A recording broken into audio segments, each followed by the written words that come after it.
Vous faites partie des rares médias qui avaient osé parler des airbags Takata, du scandale des airbags tueurs. On déplore aujourd'hui plusieurs morts. Alors ces airbags, déjà, ils sont un peu moins chers que les autres, visiblement, puisque tous les constructeurs y ont eu recours. De propulser avec une force qui est trop importante l'airbag et qui va avoir pour effet d'arracher en fait les pièces de métal qui sont autour en fait de cet airbag, à plus de 300 km/h, des petites pièces de métal en direction du visage. On en déplore plus d'une vingtaine dans l'Hexagone. Ils ont dénoncé un scandale industriel dans lequel la sécurité des conducteurs a été sacrifiée sur l'autel de la rentabilité économique. Comment est-ce que le capitalisme troque la sécurité pour les finances? Comment on fait pour en arriver là? De l'argent, encore de l'argent, surtout beaucoup d'argent.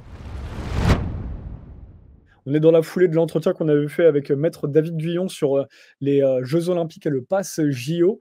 Vous pouvez retrouver cet entretien, mais là, on voulait refaire un entretien sur Citroën qui rappelait des centaines de milliers de voitures, puisque le producteur des airbags avait fait des airbags qui étaient défaillants et mortels. On va parler dans cet entretien de la question plus profonde. Finalement, c'est pas juste un fait divers avec Citroën qui rappelle des voitures. Derrière, c'est la question de à quel moment le capitalisme ne se soucie plus de la sécurité pour continuer à faire vendre un produit. Donc voilà. Bonjour, maître David Guyon. Rebonjour à nous, on est dans la foulée de l'entretien de la dernière fois, on va pas mentir. Comment vous en êtes venu à traiter ce sujet-là, premièrement? Bonjour et merci encore de l'invitation, puisque vous faites partie des rares médias qui avaient osé parler des airbags Takata, du scandale des airbags tueurs, puisqu'on déplore aujourd'hui plusieurs morts. Alors, je suis arrivé donc sur ce sujet-là parce que vous savez, j'accompagne beaucoup de personnes, de très nombreuses personnes, notamment des soignants suspendus, et il s'est avéré que dans plusieurs grandes villes de France, j'avais des clients qui n'avaient rien à voir entre eux, qui rencontraient des difficultés par rapport aux airbags de la marque Citroën, notamment les C3 et les DS3. Et donc, voyant que j'avais quelques demandes comme celle-ci qui tombaient à des endroits différents avec des personnes qui ne se connaissaient pas, j'ai commencé à m'intéresser à ce sujet parce que ça ne peut pas être qu'une coïncidence. Et c'est à ce moment-là que je suis tombé sur le reportage de TF1 qui a fait un travail d'investigation extrêmement poussé. On ne peut que les en remercier. C'est vraiment le travail des journalistes, encore une fois, et on voit que quand il est fait et bien fait, ça fait bouger les choses. Et que ce documentaire, il a mis en avant, il a mis au grand jour, en fait, la défectuosité des airbags Takata. Alors, qu'est-ce qui arrive à ces airbags? Alors, ces airbags, déjà, ils sont un peu moins chers que les autres, visiblement, puisque tous les constructeurs y ont eu recours. Premièrement. Deuxièmement, ils vieillissent très mal avec la chaleur et l'humidité.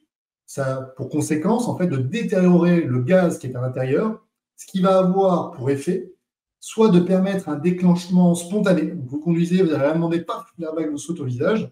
Soit, et là c'est plus grave, de propulser avec une force qui est trop importante l'airbag et qui va avoir pour effet d'arracher en fait les pièces de métal qui sont autour en fait de cet airbag, avec pour conséquence de propulser à plus de 300 km/h des petites pièces de métal en direction du visage, qui a causé bien la mort de plusieurs conducteurs. On en déplore plus d'une vingtaine dans l'Hexagone et on en déplore plus d'une quarantaine aux États-Unis. Donc voilà, c'est pas juste avec des Citroën vendus aux États-Unis. Oui, en fait, le scandale a commencé aux États-Unis. Forcément, 300 millions d'habitants, donc un peu plus de chances de faire remonter l'information. En Donc France, là, on a eu une vingtaine de morts en France. Dans l'Hexagone. En France, on en déplore 6 à l'heure actuelle. Mais encore une fois, la difficulté, elle est de dire qu'il y a un lien de causalité entre l'airbag et la mort.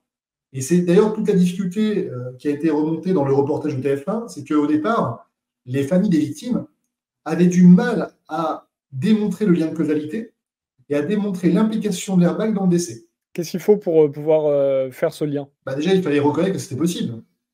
Enfin, instinctivement, on ne se dit pas qu'un airbag va nous tuer. C'est d'ailleurs le contraire. Un airbag doit nous protéger.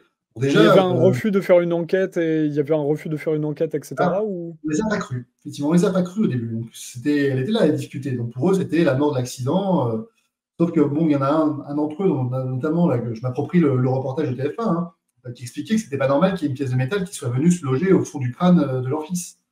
Et c'est à ce moment-là qu'ils se sont dit, c'est vrai que c'est bizarre. C'est un accident, certes, mais cette pièce de métal, elle n'a rien à faire là.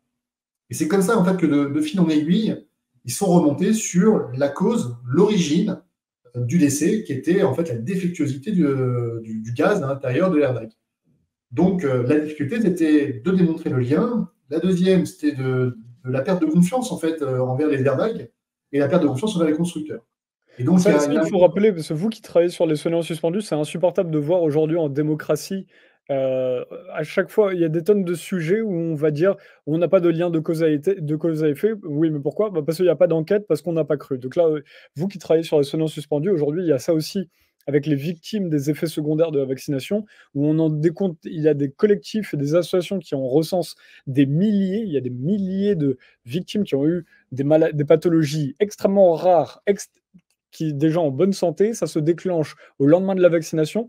Et le problème, c'est qu'on est en démocratie, mais on ne peut pas faire de lien de cause à effet parce qu'il n'y a pas d'enquête. C'est antidémocratique de ne pas pouvoir faire d'enquête, même pour cette affaire de Citroën. Oui, vous me lancez sur le sujet, bon, forcément. On a fait avec l'association Rien Polygaté, on a fait une plainte contre l'ANSM, l'Agence nationale de sécurité du médicament, qui était chargée de s'assurer que les produits mis en circulation, donc les vaccins, étaient sûrs et efficaces. Il y a deux choses. Le problème n'était pas. On renvoie vers. Il y a des entretiens là-dessus, surtout Bien qu'on avait sûr, fait mais sur François. Mais voilà. c'est juste pour dire qu'effectivement, avant qu'on fasse le lien entre une vaccination, un effet secondaire, un Ouais. airbag et un décès, parfois il faut un long et douloureux combat. Là, c'est ce qui s'est passé pour les airbags Takata. Ça n'a pas été simple pour les familles des victimes. Et surtout, c'est un scandale qui a mis du temps à émerger, puisque on s'aperçoit que c'est depuis 2013 qu'il y a les premiers cas d'airbags tueurs. En 2016, Takata reconnaît la défectuosité des airbags. Takata est condamné, milliards d'euros de dettes, donc forcément Takata fait faillite.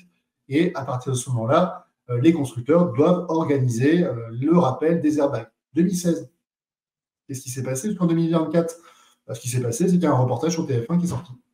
Voilà, et qui a dit. En 2016. En 2016, il y a le premier reportage de TF1, c'est ça? 2016, Takata fait faillite.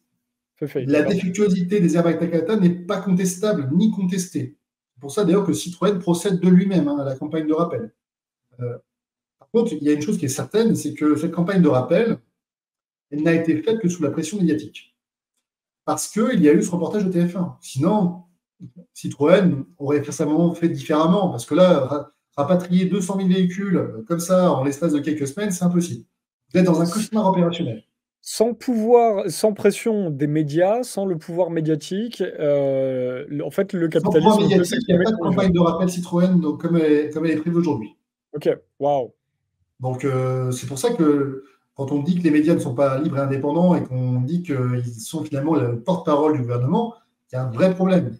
Parce que les médias sont une force incroyable qui permet justement d'assurer la démocratie, grâce notamment à la liberté d'expression, grâce notamment à la confrontation des idées. Et d'ailleurs, ça permet de faire une petite encart, mais sur C8 et Énergie 12 qui ont perdu leur fréquence hertzienne pour pouvoir diffuser les chaînes de TNT. Ça, c'est un autre débat, mais ça rejoint quand même la question de la liberté d'expression. Donc, les médias ici ont fait leur travail. Ils ont dénoncé un scandale industriel dans lequel la sécurité des conducteurs a été sacrifiée sur l'autel de la rentabilité économique. Et pire encore, cela ne concerne pas seulement Citroën. Cela concerne plusieurs marques et plusieurs autres modèles de véhicules. Par exemple, pour Citroën, initialement, c'était les C3 et les DS3. On sait depuis la mi-juin 2024 qu'en réalité, c'est aussi les DS4 et les DS5. Et on sait, grâce à l'Argus, ils ont fait un travail extraordinaire aussi. En fait, il y a d'autres marques qui procèdent à des campagnes de rappel pour des airbags de la marque Takata.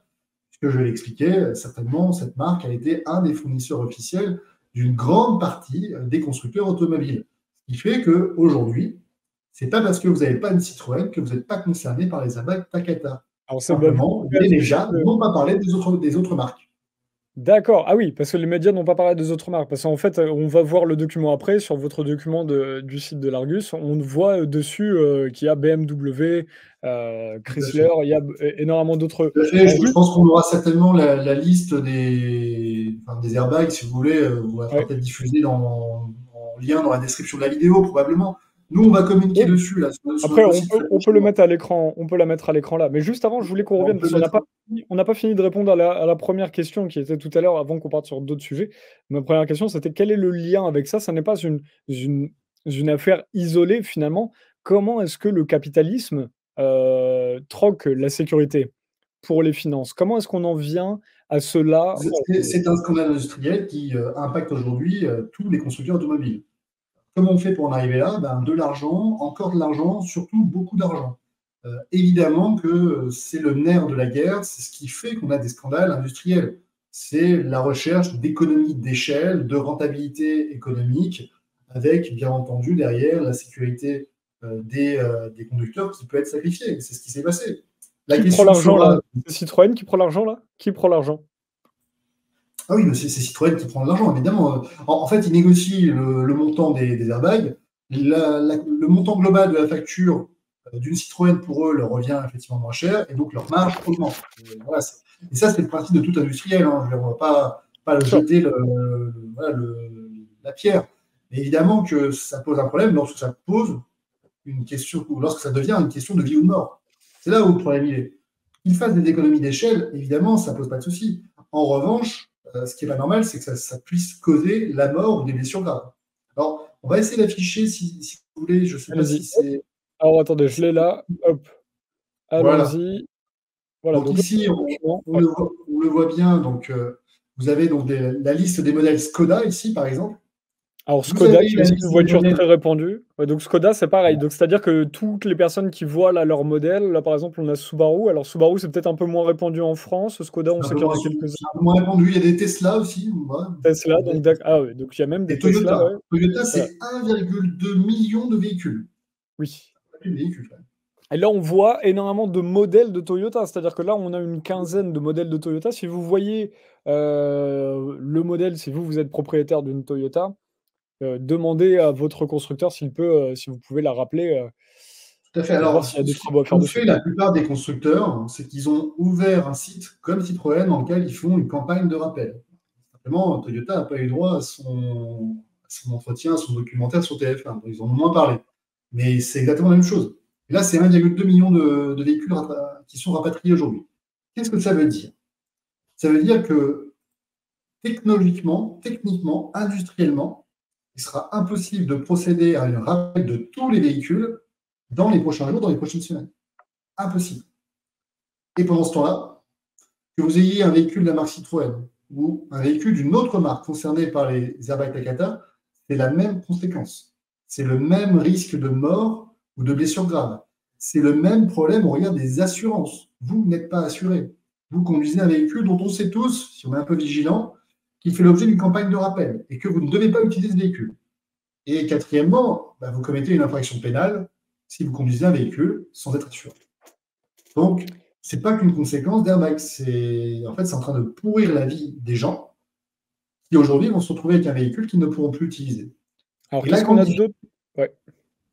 la grande difficulté, et c'est pour ça, merci Nexus d'en parler, c'est que les médias n'en parlent pas.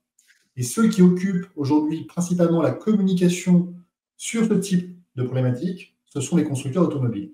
Donc, forcément, une communication très orientée.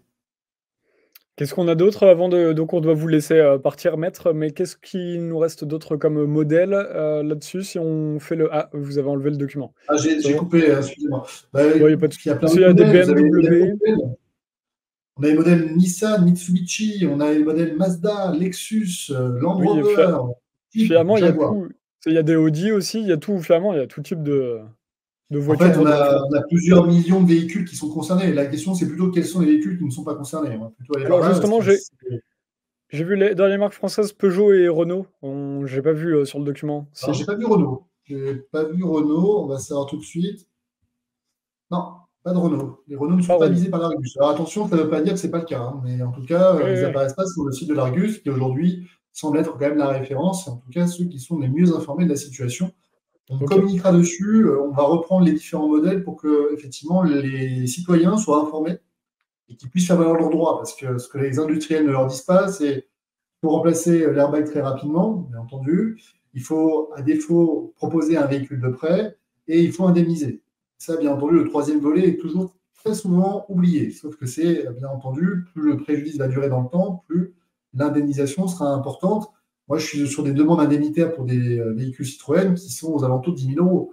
Donc, ce n'est pas des petits préjudices. Hein. Le véhicule ne vaut plus rien. D'accord, hein, c'est ça qu'il faut comprendre. Ça ne vaut plus rien. Plus personne n'aura envie d'acheter un véhicule avec un problème d'airbag. Et ça, c'est que la partie émergée de l'iceberg.